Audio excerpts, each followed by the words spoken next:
కవిత పార్టీతో జరిగేదేమీ లేదు అని చెప్పి ఎవరు చెప్తా ఉన్నారు? తెలంగాణ రాష్ట్ర అధ్యక్షులు రామచంద్రరావు గారు చెప్తా ఉన్నారు. తెలంగాణలో మళ్ళీ వచ్చేది బీజేపీయే.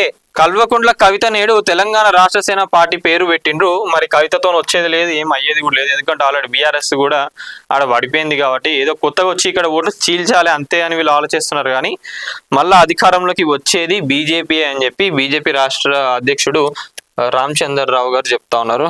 మరి ఏం చెప్తా ఉన్నారు? 4th పేజీలో చూద్దాం ఒకసారి. కవిత పార్టీతో ఒరిగేదేమి లేదు. కల్వకుంట్ల కవిత నేడు తెలంగాణ రాష్ట్ర సేన పార్టీ పేరు ప్రకటించారు. ఇక కవిత కొత్త పార్టీపై బీజేపీ రాష్ట్ర అధ్యక్షుడు రామచంద్రరావు స్పందించారు. కేఏ పాల్ కూడా పార్టీ పెట్టారని గుర్తు చేశారు. ఏ పార్టీ ప్రజల గురించి ఆలోచిస్తుంది అనేది ప్రజలు ఆలోచించాలని పిలుపునిచ్చారు. ఇది కూడా ఒకటి మెయిన్ పాయింట్ గుర్తుపెట్టుకోవాలి. ఎందుకంటే ఇష్టం ఉన్న పార్టీలు వస్తూ ఉంటాయి, వాళ్ళు పోతా ఉంటారు. ఎవరు ఎంత గట్టిగా ఫైట్ చేస్తారు ఏందనేది కూడా తెలియదు. ఇక్కడ ప్రజలకు ఉండాలి. ఇంకొకటి, ఏ పార్టీ ఎంత ఫైట్ చేస్తుంది. ఇప్పుడు తెలంగాణ రాష్ట్రంలో ఎన్ని అప్పులు ఉన్నాయి. తెలంగాణ ఇప్పుడు మనం చూస్తానే ఉన్నాం కదా, రేవంత్ రెడ్డి కాంగ్రెస్ ప్రభుత్వం కూడా చెప్తా ఉన్నాయి తెలంగాణ రాష్ట్రంలో ఇన్ని అప్పులు ఉన్నాయి. మరి కవిత గారు పాంచజన్యం అని చెప్పి చెప్తా ఉన్నారు కదా, మేము అధికారంలోకి వచ్చినాక ఫ్రీ ఎడ్యుకేషన్ ఇస్తాం, ఫ్రీ మెడికేషన్స్ ఇస్తామని చెప్పి చెప్తా ఉన్నారు కదా. మరి ఇప్పుడున్న అప్పులతోని అవన్నీ అయితే లేవా, లేదా కవిత గారు అధికారంలోకి రావడానికి అట్లా చెప్తున్నారా లేదా ఏందనేది జనాలు ఆలోచించాలి. ఇక్కడ ఒకటి నేను చెప్తున్నా ప్రతి ఒక్కరికి ఏంటంటే, ఇప్పుడు రాబోయే ఎలక్షన్స్ ఏవైతే ఉన్నాయో దీంట్లో మెజారిటీ ఓట్స్ ఎవరిది ఉంటుంది అంటే యువతదే ఉంటది. దీన్నే అందరూ ఆధారం చేసుకుంటా ఉన్నారు. ఇది ఎవరికి కూడా అర్థమైతే లేదు. ఎందుకంటే ముసలోళ్ళ కాలం వెళ్ళిపోయింది. ఇక వాళ్ళందరినీ పక్క పెట్టండి కాసేపు. వాళ్ళ దానికన్నా మెజారిటీ ఓట్ షేర్ ఇప్పుడు యువత అదే ఉంటది. యువత ఎటు ఓటు వేస్తే అదే అధికారంలోకి వచ్చే పరిస్థితి ఉన్నది. ఎందుకంటే మొన్న మనం రీసెంట్ గా చూసుకున్నా కూడా వెస్ట్ బెంగాల్ కానివ్వండి, తమిళనాడు, ఇంకా ఎక్కడెక్కడైతే ఎలక్షన్లు జరిగినాయో మెజారిటీ ఎన్నడూ లేని విధంగా పోలైంది. ఆల్మోస్ట్ 80% కూడా ఆడ పోలైంది. అంటే యువత ఉన్నట్టే కదా, దాంట్లో యువతలు వాళ్ళందరూ వచ్చి ఓట్లు వేసినట్టే కదా. అంతగానం ఓట్ పర్సెంట్ జరిగింది అంటే మార్పు కోరుకుంటున్నట్టే జనాలు. అంతమంది వచ్చి ఓట్లు వేసిందంటే మార్పు కోరుకుంటున్నట్లే.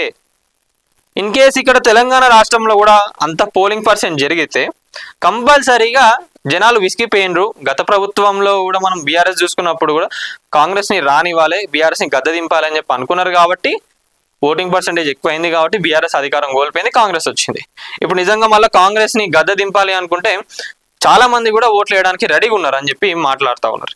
యువత కూడా తట్టుకోలేకపోతా ఉన్నదని చెప్పి కూడా వార్తలు వస్తూ ఉన్నాయి. ఇక్కడ యువత అంతా బయటికి వచ్చింది అనుకోండి, కవిత గారు అక్కడ ఒకటే చెప్తా ఉన్నారు ఏంటంటే, నా వెనకాల జెన్జీ ఉన్నది, యువత వీళ్ళందరూ కూడా ఉన్నారు, మేము అధికారంలోకి వస్తామని చెప్తా ఉన్నారు. ఇక్కడ ఏంటంటే జెన్జీ ఎవరైతే యువత ఉన్నారో చాలా మందికి కూడా ఉద్యమం అంటే ఏంది తెలియదు, ఉద్యమంలో ఎవరైనా కష్టాలు పడ్డారో తెలియదు, ఏ పార్టీ ఏం చేసింది అనేది కూడా తెలియదు.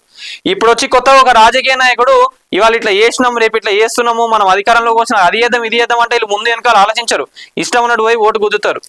అగో గత పాతకాలం వాళ్ళకున్న ఇప్పుడున్న యూత్ జనరేషన్ ఎవరైతే ఉన్నారో వాళ్ళకున్నా వీళ్ళకున్న తేడా అంతే అంటున్నా నేను. ఏంటంటే ఈ జెన్జీ ఏంటంటే ఎవరైనా వచ్చి వెంటనే ఏదైనా మాటలు చెప్పిన అనుకోండి, వాళ్ళ తీయగా అనిపిస్తుంది, ముందు వెనకాల ఆలోచించకుండా వాళ్ళకు ఓట్లు గుద్దేస్తూ ఉంటారు.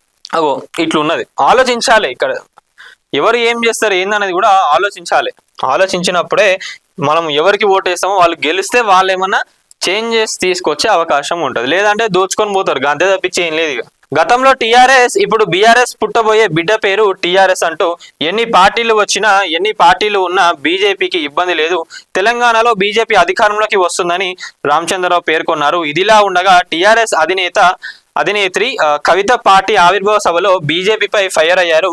తెలంగాణ నుంచి 7 మండలాలు లేకుంటే బీజేపీ ఎంపీలు మాట్లాడడం లేదన్న, విభజన హామీలు నెరవేర్చకపోతే బీజేపీ ఎంపీలు మాట్లాడరు, సామాజిక న్యాయానికి బద్ద వ్యతిరేకి బీజేపీ, తెలంగాణ బీజేపీ ఎంపీలకు సవాల్ విసురుతున్న తెలంగాణ తల్లి బిడ్డలైతే ఏపీలో కలిసిన కనీసం 5 గ్రామాలను వెనక్కి వచ్చేలా చూడాలి, భద్రాచలం వద్ద ఉన్న 5 గ్రామాలు పోతే రాముడి గుడి మునుగుతుంది, గ్రామాలను వెనక్కి తీసుకురావడానికి జాగృతి తరపున కేంద్రానికి లేఖ రాశాం, 3 పార్టీలపై అలుపెరగని పోరాటానికి కార్యకర్తలంతా సిద్ధం కావాలని కవిత పేర్కొన్నారు. బీజేపీ ప్రజల కోసం పనిచేసే పార్టీ అని రామచంద్రరావు అన్నారు.